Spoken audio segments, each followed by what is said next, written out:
Welcome to the Fort Collins Fellows Podcast, from Colorado State University to New Belgium Brewery, and the hundreds of miles of hiking and biking trails. Fort Collins has earned its well-deserved reputation as one of the top places to live in the United States. Join the fellas as they uncover the stories, places, and people that make Fort Collins so extraordinary. Well, this topic's not the most exciting for me to talk about. For about 8 years now, I have not had the opportunity to go get my hair cut from wonderful folks such as Corbin and Scott. But today on our show, we have got the Foundry Barbers. Corbin and Scott, thank you for joining us. Thanks for having us. Yeah. Well, talk to us a little bit about your story. How did you get here to Fort Collins and cutting everybody else's hair but mine? I was just going to say real quick before you go, Corbin, do you use a little shaver, Patrick? How do you do that? How do you keep it trim? You know, or you just or is there just no growth? I haven't found a great solution. I pretty much alternate between one buzzer to a next, and just haven't found the right one. And when I do find one, it breaks. So all right, well, we got the right guys on the show today to tell us. Perfect. Corbin, sorry, take it away, buddy. Yeah, tell us a little bit about the founders and where you guys got started and how it all came about. Yep, absolutely. So I've been doing hair as a barber for 10 years now. So I started in Arizona. I moved to Texas after that shortly. And then here to Fort Collins, where, I worked in a couple different barber shops. Most of them, they're kind of like I don't know how to describe it, run-of-the-mill type barbershops, I guess. Come in, get a haircut, leave. Pretty standard, pretty simple stuff. And I was kind of just like tired of that idea of people going into a barbershop, paying $20, $30 for a 15-minute haircut, see you later. There was like no customer retention or rapport.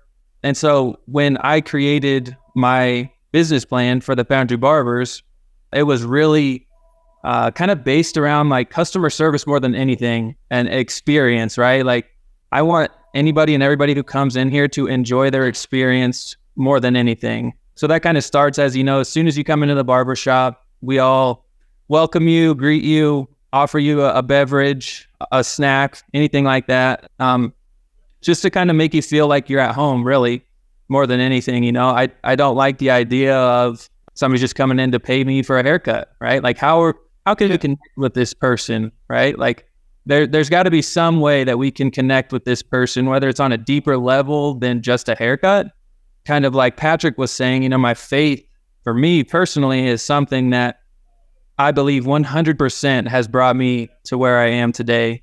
And without my faith in my religion, I have no clue where I would be today. Probably not a good place though. So Corbin, tell me, where are you located in Fort Collins so everybody knows kind of the location where you guys are at?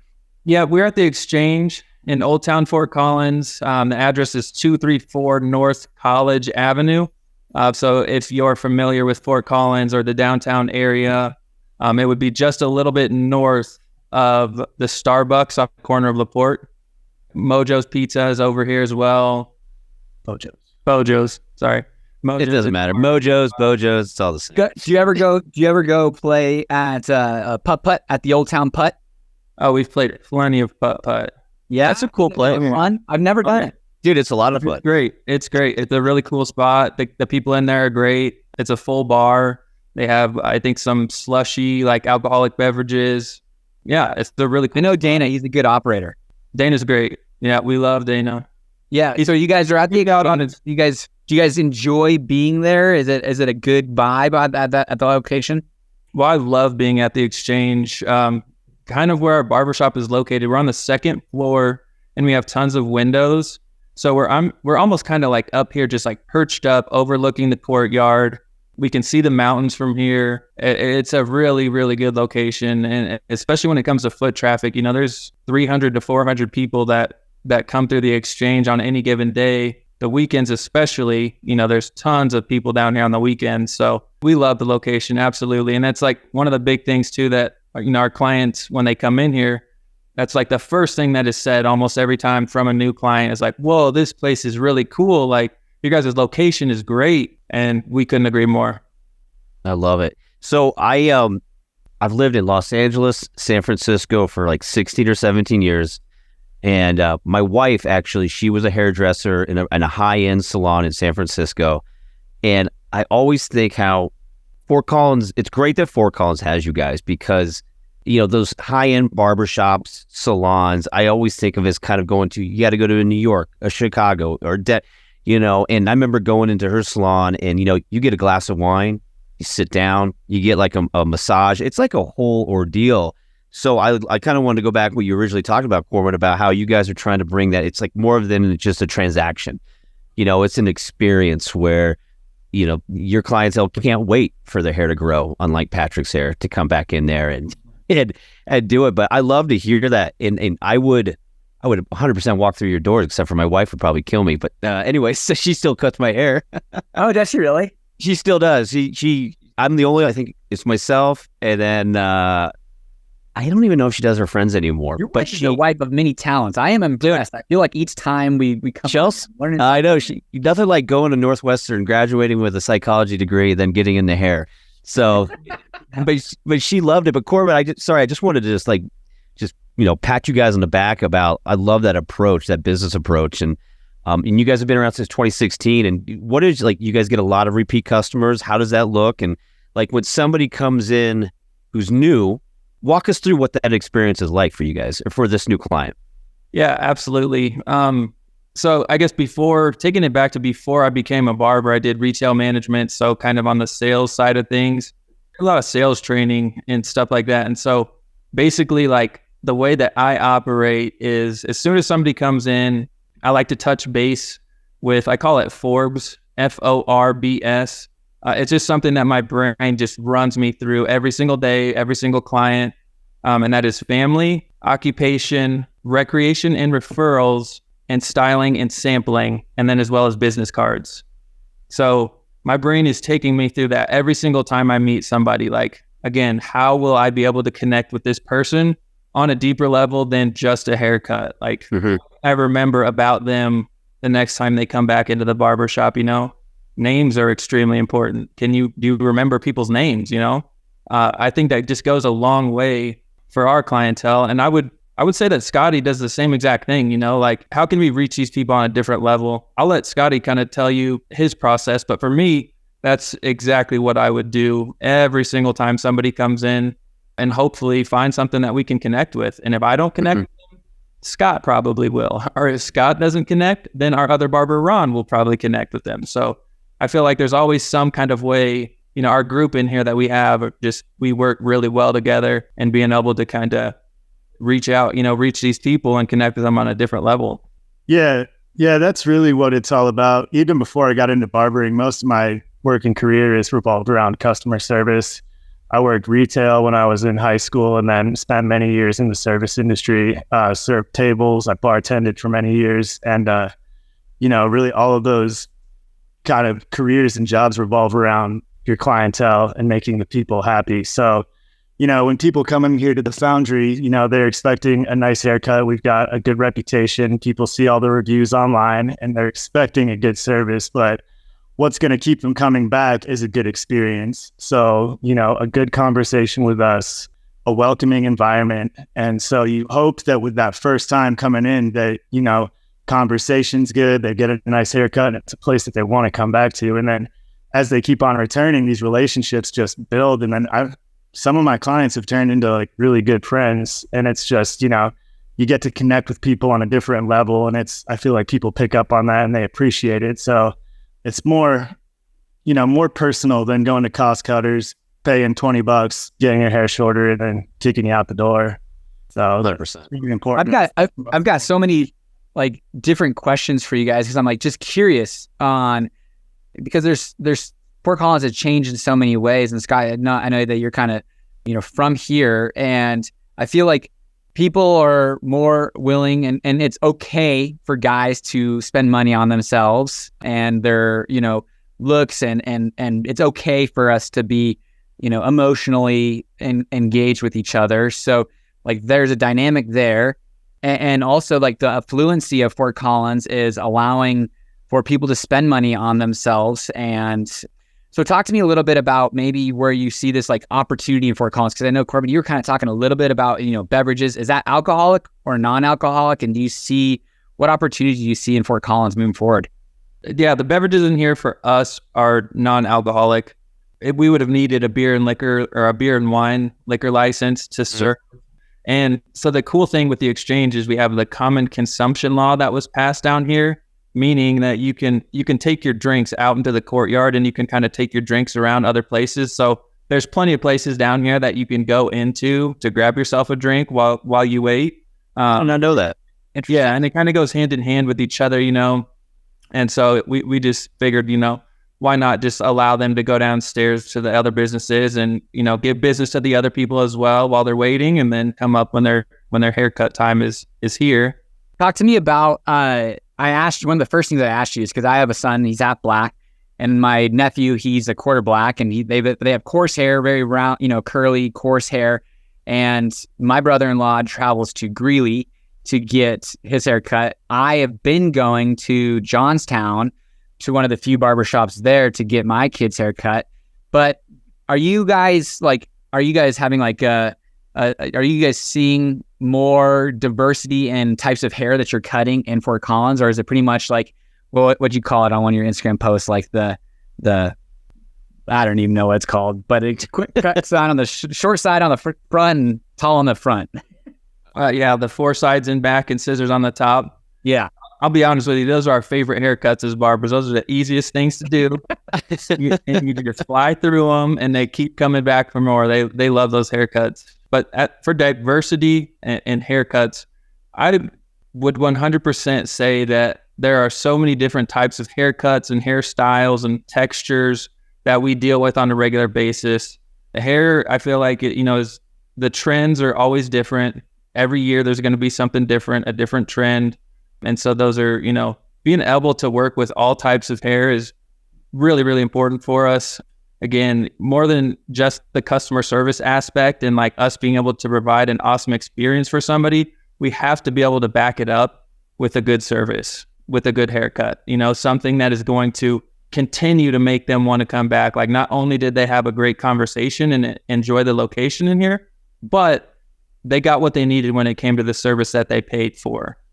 So yeah, definitely diversity in hair textures, styles, lengths, all of the above. Right now, the mullet is just... I was going to ask about the mullet. Yeah. One, man, like that, like people live for the mullet. And if you look at our reputation online, like our Google reviews, I feel like we might have to change our name to like the Mullet Kingdom or something like that. You've got the hair that you could have a solid mullet, Corbin. Well, it started with the mullet, and then I just kept letting it roll, I haven't cut my hair in probably about 1.5 years now.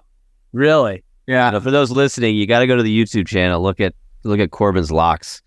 And they're gorgeous. They're gorgeous. Because that leads me to my next question. I was going to ask you about the mullets, but what else is what is in? Like, it's funny. My wife knows this. I'm gonna walk around. I'm like, God, look at that guy's haircut, and she'll be like, No, babe, those are in right now. That's Rossi.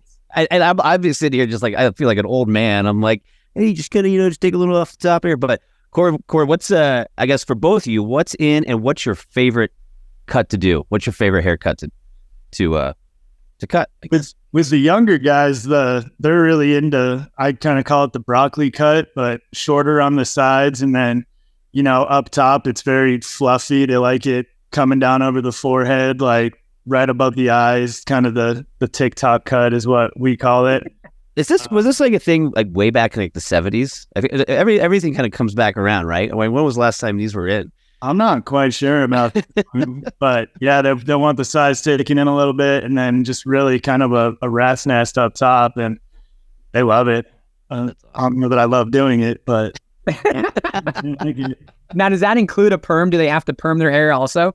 So a lot of them will come for the cut before they go to get the perm. We're currently not offering perms over here, but the curls are definitely in right now. So a lot of the younger people with straighter hair coming to us, getting the cuts, and then going with their mom to get a perm. I don't know if I'd go that far. Like, I was talking about like emotional guys like digging in on themselves. I don't know if I'm ready to go get a perm though. I don't know if I'm at that point yet.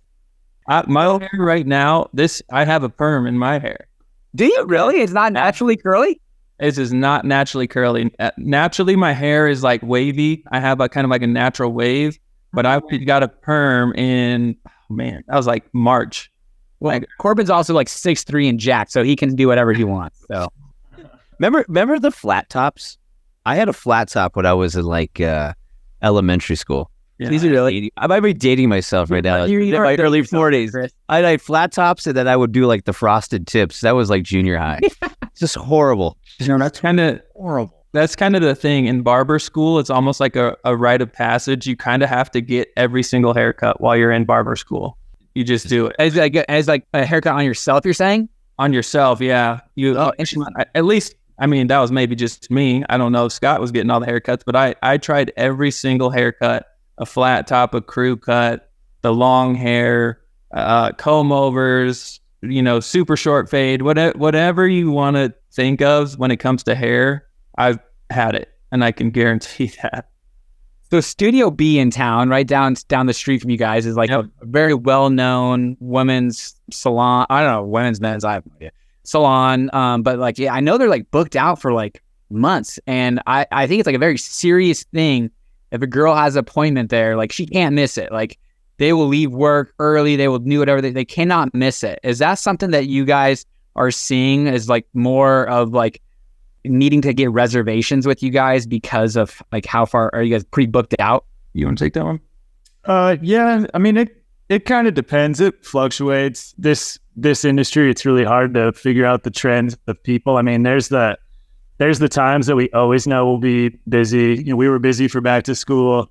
The week before Thanksgiving, we'll be slammed. Week before Christmas, we'll be slammed. And then besides those big ones, it's interesting to kind of see the waves come and go. Like we'll have a really good week, and then the next week might be a little on the slower side. So, I mean, we definitely recommend getting an appointment online. We're a small shop, so your chances of a walk-in are kind of hit or miss. If we're available, we will definitely take that for you. But I think most of our clientele really appreciates the reservation system. They can hop online, make an appointment, know that when they show up that, they're going to get their service, and then they're going to be able to go on their way. A few people still kind of hold on to that way it used to be, being able to walk into a barbershop, hang out, shoot the shit, and then get your haircut when your time's up. And I understand that, and there's an appeal to that for sure. But I would say most of our clientele are pretty busy people, and they don't have 3 hours to hang out in a barbershop. They want to come and get it done. Totally.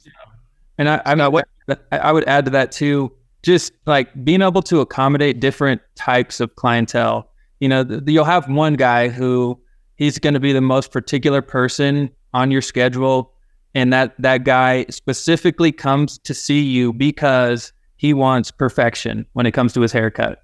He doesn't care how much it costs. He doesn't care how long it takes. He just knows that is the important part to him about his service. And then you have other guys who are pressed for time, which I feel like is a lot of us lately, having careers, families, other things going on. Some people, they simply just want to get into your chair on time and get out on time so they can continue with the rest of their day. So I think the people who are really time oriented, do a really good job of booking their services 1 week, 2 weeks, 3 weeks in advance. We have a handful of guys who will get their haircut finished, and as soon as they walk out the door, we'll get a notification on our booking app that says, hey, John Smith booked another appointment. And they book right as soon as they leave because they know that their schedule is every 45 weeks or every 3 weeks, whatever that might be. They know they're going to come back and get the haircut, from the same person, same service, and it's very consistent. So I think, definitely, like Scott was saying, reservations are important. You have a way better chance of getting in and getting your haircut done, but we will accommodate walk-ins as well, if possible. We just tend to be booked up quite a bit since we only have 3 chairs and 3 barbers in here. What do you guys do beards? Yeah, absolutely. Tons of beards. Tons of beards, yep. And what's your typical cadence for a guy these days? You just said, every 4 weeks for John Smith or whatever. Right. One of my agents, he goes once a week. I think he's got I'm not gonna say who, but I have a small. I was like, I know who that is. I know who that is too. Yeah, and it goes once a week, and gets his. And but what do you see as like the typical cadence for a guy these days? See, I'm gonna go back again to this the clientele thing, and being that every single person is different, and it depends. If you have a short haircut, for example, let's say you get a skin fade. The guys who are getting skin fades, they're going to be in every 10 days to 2 weeks, just simply because when you're cutting your hair that short on the sides, it's going to take about 10 days for it to grow back in. And most of those people really want to be able to see the fade. For somebody like me who has hair that is this length, they might only come in every, 2 or 3 months. So I really can't even say that there is a typical cadence. I think it is completely different for everybody. Like for you, Patrick, like we do straight razor head shaves. So you could come in and get, like the hot towel with the hot lather and get a head shave. But that's going to grow back by 5 o'clock tonight. So, if you want to spend X amount of dollars every single morning getting a head shave, come see us. We would love to. Or how about this? I'll just bring my straight razor to the gym and we can do it in the locker room. You just set up a chair there just from like 6:30 to 7:30 before you go into the barbershop. Perfect. The Patrick head shave chair. I'm coming in for a beard. I'm coming in for my beard for sure. My wife doesn't touch the beard, so she'll be like happily go do that. Fort Sons is a pretty family oriented community. I would say like a ton of families are here, living here. What's the like youngest you're kind of comfortable doing or suggest like I would say even for me, we had a son. Our son was like we were kind of doing his own hair, and we're like, all right, it's time to go in. And I think he's going to be calm enough to sit in the chair, but I'm sure there's some demeanor. What are you guys seeing as like a general age for young boys to come in and get their haircuts? I don't think I've seen, at least here, probably not younger than 3. Yeah, I've definitely done some little guys. They're tough when they're moving. Like my wife would tell me stories about those kids just moving. My best friend was in here last night with his son, and he's 4, but he moves. It's like trying to hit the target for sure. Yeah, I got an 8-month-old baby boy, and he's got just a mound of hair already. And Chelsea was like, she couldn't take it anymore. She's like, you got to hold him. I'm like, you're coming at him with some scissors right now? Yeah, that's scary. If they're too little, I wouldn't feel comfortable doing it. Yeah. So 3 years old is a comfortable age that maybe they understand it and they'll sit down and at least try to stay put for a little bit. They'll try. A lot of times, parents can help. For a couple of my little clients, if their parents will hold a cell phone and put on the YouTube video or something for them, that kind of helps keep them calm. But on their own accord, not many of them will sit still and let you do it. You used to have the donuts as a kind of a something to carrot to hold out for them. Like, hey, if you're good, we'll go get a donut after you're done. Not anymore. They moved across the street, I think. Yeah, well, we have the churn here. We've got ice cream. Right. A lot of parents will use the churn as the leverage tool for their children. Be like, sit still, and then we can go get some ice cream afterwards. My weakness working downtown for a decade was I would eat lunch out every day. Are you guys eating out every day at the Exchange? Try not to. I eat out maybe once a week. Yeah. I'm going to try to make sure I had a good breakfast before I come in, maybe snack during the day, but yeah, I'd get fat and broke doing that. That's a dangerous place to work at the Exchange, because those little Vatos tacos, I could crush those things all day long. And as a barber too, it's kind of hard, like eating in the middle of your day. And you have to like eat the right food, because if you eat something like a cheeseburger or something like that, you're standing up all day long. You've got 6 more haircuts to do. It doesn't work well. And then Patrick, I wanted to touch back on the age for the kids. Yeah, young. 3 is a very good age. You can do them honestly as young as you want. It comes down to like safety, right? Like how still is this kid going to be? Am I able to get a clipper on their head or scissors around their head and face without them, moving around too much? And I think a really good like parenting hack for children's haircuts would be, once you find a barber or stylist that works well for you guys, see that same person, bring your kid back to that same person. They're going to get more. That's great advice. And so I've got a handful of kids, you know, who I've been cutting their hair since they were 18 months. And it was tough. You know, it was a year or 2 years of just a move, like Scott said, a moving target. Kids come in and they're just all over the place. And then now, you know, they've grown up a little bit. They're 4 or 5 years old and they sit perfectly still and they, you know, they enjoy their experience. They enjoy their time of like sitting down at the barber shop and again, going to get some ice cream when they're done. So I think that's really important for the little guys is making sure that you're consistently, that they're seeing the same face every time they go to the barber shop. That just makes them a lot more comfortable. Right. I got to ask you guys, what is there any celebrity trends right now that people are coming in? Is that a thing these days, or you don't really see much of that? Like there was the Peaky Blinders then for a little bit. All right, there you go. I remember that. Yeah. That was interesting because it's, you know, it's not really a nice haircut. And Cillian Murphy, you know, he's a handsome man, so he can pull it off just fine. But when, you know, the regular guy next door comes in wanting that haircut, it's, you know, it's hard to explain to them why it might not be the best idea. You usually get a version of that, but, you know, much more blended in. Right. There's always the Ronaldos and the David Beckhams and stuff like that. Okay. Do you guys see an uptick in business when CSU's back in session? A little bit. Not necessarily for like CSU students. Okay. Yeah, I was curious if you guys get a lot of students that come in. A handful. It really comes down to like the person who is wanting to spend the extra money, the service for the experience, for their appearance.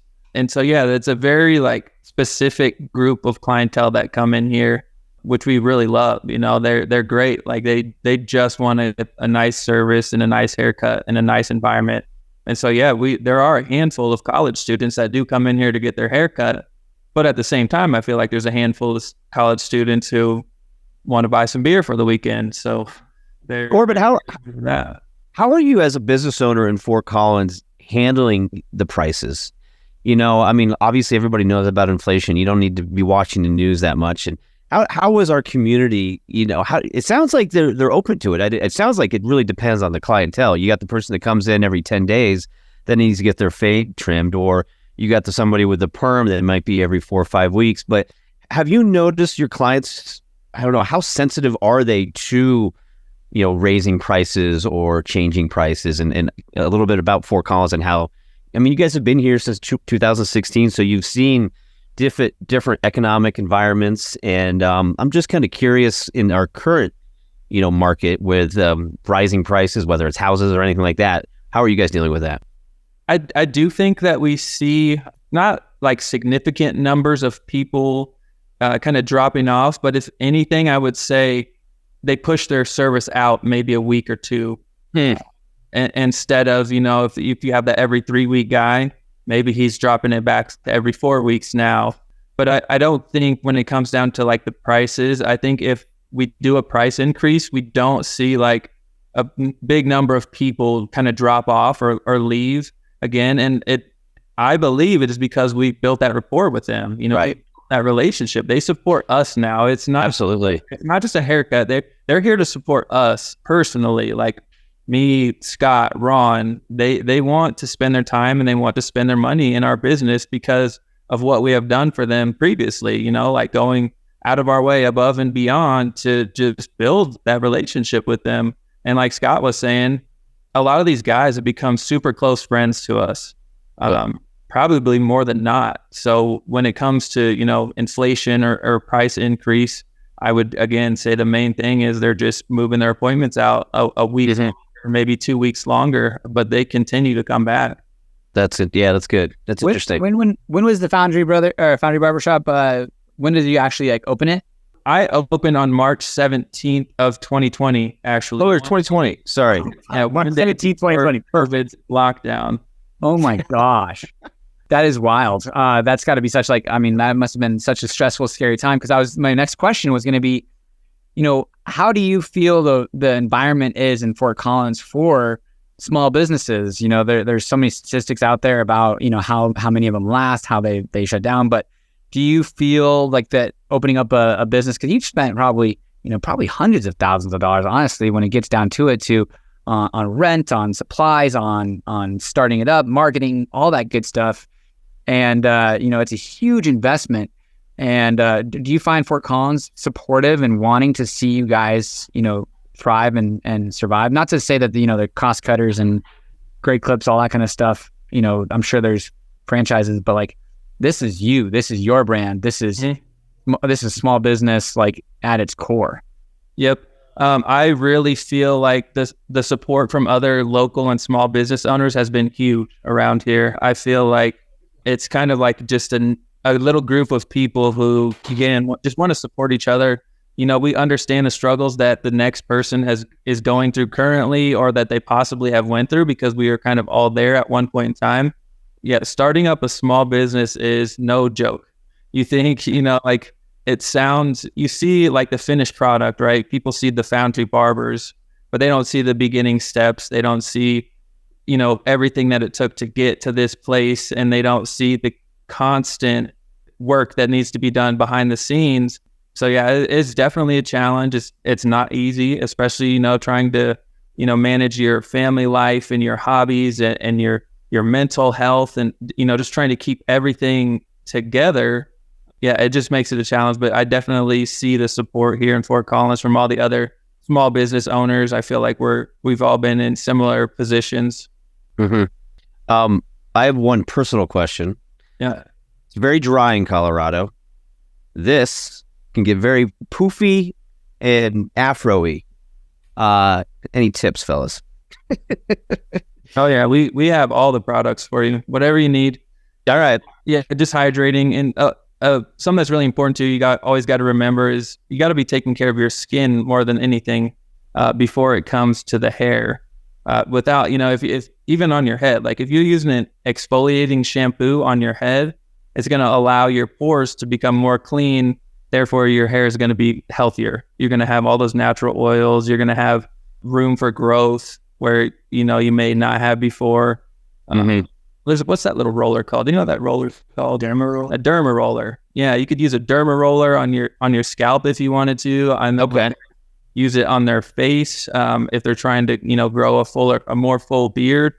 So yeah, I'm gonna come see you guys for my beard for sure, because it's just so dry in Colorado. It's brutal. Patrick, you don't have to worry about this. You're just like, hey. Yeah, I have like the worst of both worlds. I all not top. I can't grow a beard. I just feel like this is just the world is against me when it comes to hair growth. It's growing in all the wrong places and all the wrong ways. And it just doesn't go good. Corbin, what's the Foundry Barbers next step? You guys are crushing it at the exchange. I know you got it. This is something that you're excited about growing. Talk to us about, is it going to be a second shop in Fort Collins? I know you guys got three barbers there? Yeah. Ron, Scott, Corbin. Yep, Ron, Scott, Corbin. We have 3 guys here now. The next step would be a second location, absolutely. I've kind of been looking around. I have some different spots mapped out for locations that I would like to move to. Probably not going to share that information right now, but I'm just want to wait until, things get closer to being finalized. But that is definitely in the plans and goals. But I wouldn't say another shop will be open for maybe give it a 2-year mark. There's a lot that needs to go into it. And I feel like we need to be able to utilize the space that we have currently. So until I feel like we are overwhelmed here where we cannot handle any more business at this location, that will be when the next location starts to go up and progress starts to be made on that. But for the second location, though, I would like more space. I would also like to be able to offer alcoholic beverages. Get something like that. I want it to be a lot bigger than what we have here, but still keep it. Keep that kind of like intimate vibe to it. So maybe only like 5 or 6 barber chairs, but have like a full men's lounge type of environment, and kind of just somewhere where guys can hang out at more than anything. Like you'll spend your time there. So yeah, there's a lot more going on when it comes to the second location, but that, only time will tell. We just gotta keep working to get there, and that's what we're doing. Awesome. Chris, you got anything that you got specific? Now, wait, actually I do have one last question for you. As far as for bald guys, do you have any suggestions on clippers or things that they can use, because I can say there's a lot of them. I don't know if you saw it on my Instagram, but my son was just cheering for some lot of bald people in the swimming pool. Just where I think there's a significant amount of us bald guys that need some follicle help. Yep, absolutely. I would just get a foil shaver. So there's tons of brands. Babyliss is a good one. Andis makes a good one. Wall makes a good one. It's super easy, super simple to operate. Are you grabbing one for us, Scotty? We're gonna show you. I want to see what one of these is. A little product demo for you right now. Oh, so the foil shaver would be. Oh, Patrick, you gotta get one of those, dude. Something like this. Yeah, just an electric shaver. The ones that we use are definitely geared more towards professional use. We use them all the time. I think this one maybe costs $80 or something. This is a Babyliss is the company, but it seems like even for home use, you kind of get what you pay for. I hear this complaint a lot, like guys that'll buy their own beard trimmers or their own head shavers. Dude, they're terrible. The beard trimmers are terrible. You probably don't want to go and spend $150 on it because you're not using it in a professional setting and you're just using it on yourself. But yeah, the ones that are made for professionals are definitely built to last. And I think you'll definitely get a little bit more bang for your buck. So my wife has her scissors she uses. They're like a couple $100 for these scissors. She's like, you have no idea. So you can spend a ton of money on just different. To $3,000 or $4,000. Yeah. Say what? Yeah. Yeah. I have like scissors. Scissors. Yeah. Oh yeah. Yeah. 3,000. It's an amazing cut though, I will say. Are they like self-sharpening? They should be. Yeah. You want me to let you in on a little secret though? Yes. Please. It does not matter if you have $3,000 or $4,000 shears. I have a pair of shears that I use to this day that I got in barber school 10 years ago that work perfectly fine, which were these shears were probably $40. Cost me. Where'd you go to barber school, Corbin? Tucson, Arizona. Oh, nice. Right on. That's the secret though, so we're not supposed to tell anybody. Oh, okay. I'm talking about the $3,000 for the scissors. So we can't. I kind of sold myself out, but that's the old that's the Maverick. It's not the aircraft, it's the pilot. There you go. Yeah, exactly. No, you guys, this has been awesome. I think like where you end up on your Friday afternoon, what patio you end up on to have a beer. Where are you and Scott having a beer on Friday afternoon? Well, me and Scott aren't having any beers at all because we're both sober. So we might do. How about a little athletic brewing beer? A little athletic brewing. You guys do that? Yeah, NA beer, really good ones. Good stuff. My girlfriend, she loves beer. She takes advantage of all the local breweries. Sometimes, she'll meet me over here at the Exchange with the dog when I'm getting off work, and we'll go walk the dog downtown. And Copper Muse makes some delicious mocktails. We like that place a lot. She can get a real cocktail. I'll get a mocktail, dog-friendly patio. So that's a good spot. I don't know. One thing I've found about this town is it's very dog-friendly, and I really appreciate that. We could be walking and stumble into anywhere, and we could sit on the patio with them, which is great. Even that Penrose patio, right there in the Exchange is not bad. Which is great. Oh, yeah. Yeah. Yeah. All right. But no, you guys, this has been awesome. I appreciate you guys coming on. I'm coming in for my beer, Patrick. I'll be bringing Rocky in. I was trying to say it here, fellas. I got distracted a little bit. I was trying to book online, but then I was like, I probably should focus. I'll book online afterwards. We'll get Rocky in there soon enough and get him cut up. Yeah, we need to get you a head shave too. Just show you what that's like, Oh, I'm down. Oh, it's nice. I mean, sit there, the hot lather, the hot towel. The hot towel, that's where it's at. We have the essential oils in the towel. Got it smell nice for you. Yeah, I need all the help I can get. We'll treat you special. I was going to ask you guys one last question real quick before I let you go. So my dad, he's been going to this guy named Ray. He has a little bar. You know Ray? Yeah, oh yeah. You do know Ray. Oh yeah. I love Ray. Yes. Over by the old oh gosh. Like Prospect College. Yeah, right by Chuck E. Cheese. Oh dude, so when I was a kid growing up, like once I got a little bit older, my dad was like, all right, I'm taking you to Ray. I'm like, okay, Dad. We walk in there. I mean, talk about an old school place. Yeah. Hasn't he been there 50 years or something like that? Something that might be crazy. He's been there for a long time. Cash only. Yep. Patrick, it's amazing. Dude, I'm so glad you guys know Ray. That was the perfect way to end. Yeah, I'm loving it, Rays. Well, thank you guys for joining us. I appreciate it. If you guys are looking at going and get your hair cut, all the contact information will be in the show notes. But support small business, local, Fort Collins. Go get that broccoli head haircut if you're looking at it, or that mullet. Yeah. Or you could combine them both and get a broccoli mullet. Broccoli mullet. Don't tempt me with the good time. There you go. All right.